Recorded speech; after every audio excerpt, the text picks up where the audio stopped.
Hey guys, so today I want to make a quick little review here on the Sony Xperia Z, and this review will be a little bit different compared to a lot of other reviews out there. A lot of other reviews out there, they just go over the specs. They don't talk that much about the experience of just using the device. So of course right now I can't compare this device against the Galaxy S4 or against other flagship devices from 2013, like the HTC One and the Galaxy S4 that's going to come out soon on the market where I live, and also LG Optimus G Pro, LG flagship device for this year. I don't have that one either, but I will go over the experience and the good things. I also have a full written review on my website, which you can check out in the description down below. And there you can really see me, writing all the good things and the bad things with the phone. Overall, I would say that this is a good phone, but remember, I haven't got my hands on other flagship devices for 2013, and when I do get the Galaxy S4, when I do get the HTC One, and also if I can get the LG Optimus G Pro, then I might have a different view on this phone. But right now, there's a lot of good things about this phone. If you talk about, I think Sony is improving their smartphones from last year. Last year, they didn't make like premium devices. The Xperia S that they launched last year, it didn't cost as much as other flagship devices from last year from Samsung and from Apple and from HTC. But this year they are bumping up the quality a little bit on the phone with a quad-core processor, and you also have this amazing phone that it's probably one of the first high-end devices that is waterproof, and I find that extremely amazing that you can shower with this device, or if you accidentally would drop it in water, that's not going to be a problem because it's waterproof for 30 minutes, 1 meter underwater, and also it's dust proof. What is some of the good things and what is some of the bad things? The first thing I want to say is that, I've been testing this device a lot, especially in durability. Here we have another one of my Sony Xperia Zs, and here we also have another one. I also made a hammer drop test on the Xperia Z, and one very bad thing that I don't really like about this device is that the durability, sure, you can have it underwater, that's very nice, but if you would drop this device, if you would do a knife test on the device, or just do a normal, if you would accidentally drop the device, it feels like it's very easy to that you will shatter the whole display, and not just the whole display on top, but also when you crash the display here, it seems like you can't use the device because the screen underneath the touch usually stops to work. So that do kind of suck. So in that way, I think the durability kind of sucks. And also one thing that I want to say here, I'm a Samsung guy, I've used a lot of Samsung devices, and speaking about durability, both my Galaxy Note 2 and my Galaxy S3 first generation, I've both been getting scratches on the device, and I've also been hitting it hard with the knife, but never ever in my life have the display underneath stop working. So even if you crack the display, you can still use the device. So that's something that I don't like that much. I kind of hate it, actually. That's one of the big things that I really don't like about this phone. Also, one thing that I don't like about this phone is that even though it is a quad-core device, it still feels a little bit slow in menus compared to last generation phones from Samsung, like the Galaxy S3 and the Galaxy Note 2. It still feels like they can improve the performance a little bit.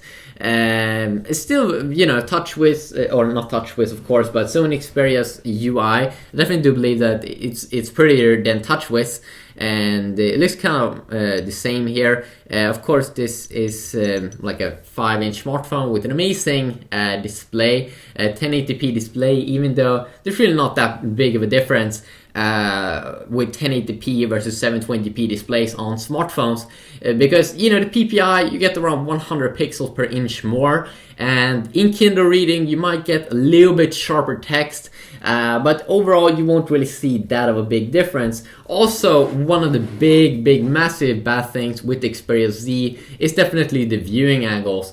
Really, viewing angles are so poor on this device. When you look at the device from the sides, it's very hard to see the screen. Some people do like this though, because then people that are trying to spy on your phone, if they stand close to you, they won't be able to see the screen that good.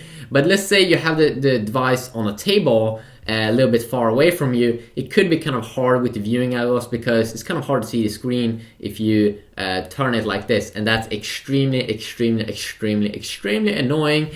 And one thing also that you might not want to have is that, of course, when you turn off the display, you don't have any home button on the front side. So that means that if you want to turn on the device when it's located like this, you can't push it on the front side. You have to push on the side, and then you have to use your thumb here also, so the device doesn't move. But definitely it could look a little bit clean here. But also, this is a 5-inch display, sure, but when it has these virtual keys, the screen is almost the same size as the Galaxy S3, and I would say overall there is really not that much big difference between the Galaxy S3 versus the Sony Xperia Z in performance. And I mean, like, they're very identical in size. They're very identical in size. I'm using right now my Galaxy S3 4G as my main smartphone, and I would say that one thing that I do like more about my Galaxy S3 is that it's more rounded off, so it fits in my hand extremely nice. One thing though that's better with the Sony Xperia Z that I would say is that it feels a little bit more premium, definitely. But it is a little bit bigger, but still I don't think it's extremely uncomfortable. I can see a lot of people use this device, and it also has, of course, glass back on the back, and you can't remove the battery, which is also one very bad thing. You still do have an SD card, micro SD card slot here on the side. You also have a docking station here, so if you don't want to open these ports up, the ports are there used to protect the phone from water, but if you don't want to open it up every time you charge the device, you do get a docking station when you buy this device, so you can just dock it to that, and that's extremely nice to get that for free. And you get a very beautiful design here on the sides. You get this rounded off little button here on the right side to power on the device. Also, just on top of that, we do get the SIM card slot, and then below that we have volume up and down keys, and then I'm pretty sure we have the speaker located here also at the bottom. One thing that's very bad with the speaker is I don't think it's very loud, and many times when you play a game, you hold the device like this, you have your thumb here on the speaker, so you don't hear it that good. I think that they should have put that on some other side, but it feels extremely nice. Besides here, a little bit like a plastic feeling. Amazing camera. I actually use this camera every day on my new channel, Daily How-To Tutorials, where I do crazy how-to videos. It is very nice 30 megapixel camera, and the good thing with this 30 megapixel camera is that it has HDR video mode, which is pretty new for video, and that's something that we'll see more in the flagship devices for 2013. Of course, on top of the device here, we do have, of course, the headphone jack that is also sealed, and overall, that is the design. And if you talk about the specs, of course, the GPU that you will get in the Sony Xperia Z is pretty powerful. It's the same. I'm pretty sure it's the Adreno 320 GPU, same as you would get in the Google Nexus 4. So definitely something that you might want to check out. And the build quality, as I said, the build quality feels better compared to Samsung's devices here. This one has, the plastic feeling, but it's very good if you drop your devices a lot. If you don't use cases, Samsung's devices are very durable when you drop them. Of course, though, we don't get water or dust protection on the S3, and I've noticed it a lot that it could be extremely nice to have that protection, especially if you know, are close to water, you know.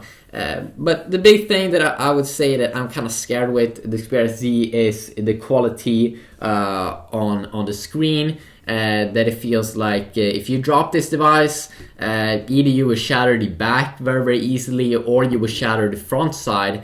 And it is an more expensive device than the Galaxy S3 at the moment, so it's definitely something that you want to consider, you know. If it's worth picking up. I also noticed that some new apps is not available for the Xperia Z. You know, they will crash a little bit.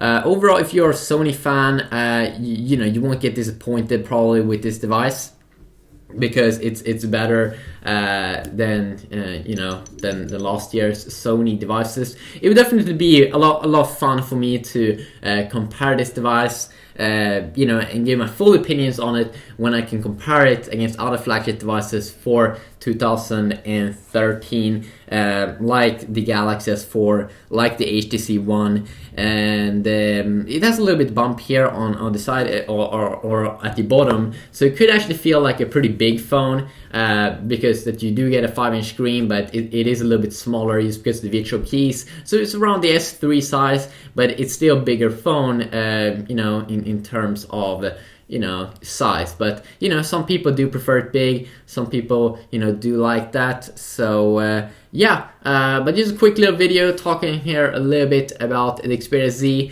I wouldn't say that I found any major flaws. You know, the stereo speaker maybe a little bit, the durability that it has glass, and you know, it's no extremely big problems that I've had with it. You know, you won't get disappointed, but I still would wait before I purchase the device, before, you know, I can get my hands on at least you know, the S4 and the HTC One, and you know, see which one I'm the most big fan of. So that will be fun. I have a ton of other videos also on the Xperia Z if you want to go and check them out. Made a lot of crazy tests with the Xperia Z, and also some other comparisons. So you can also tell me in the comment section down below if there's any specific more videos you want to see on the Xperia Z, maybe some case reviews or something like that. And yeah, until next videos, have an awesome day, and I will see you all in the next video, hopefully. Yeah, peace.